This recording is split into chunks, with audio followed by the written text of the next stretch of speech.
చిన్న పిల్లలకి పక్షుల్ని, జంతువుల్ని చూస్తే ఎంత హ్యాపీనో గదా! ఇక్కడ తార ఎందుకంత నవ్వుతా ఉందంటే, ఒకేసారి అన్ని కోళ్ళని చూసి ఫుల్ ఎక్సైట్ అయిపోతా ఉంది. దానికి కోళ్ళంటే చాలా ఇష్టం. ఎప్పుడైనా సరే కోళ్ళ మధ్యలోకి తీసుకెళ్తే చాలు ఇంత నవ్వుతా ఉంటది. ఫుల్ ఎక్సైట్ అయిపోతా ఉంటది. ఆల్మోస్ట్ చిన్న పిల్లలంతా అంతే గదా! కానీ నేను కొంతమంది పిల్లల్ని చూసా. వాటిని టచ్ చేయాలంటే భయపడతా ఉంటారు. దూరం నుంచి చూసి నవ్వుతా ఉంటారు. కానీ తార మాత్రం అస్సలు అలా గాదు. వాటిని టచ్ చేయాలి, వాటితో ఆడుకోవాలి అని ట్రై చేస్తా ఉంటది.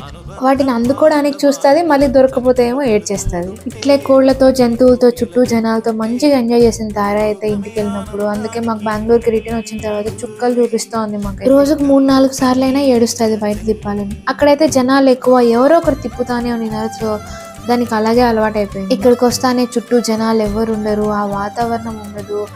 సో కొంచెం టైం పట్టింది తారాకి కూడా మళ్ళీ ఈ వాతావరణంకి అలవాటు అవ్వడానికి. బట్ ఇప్పుడు ఓకే, కొంచెం నార్మల్ అయింది.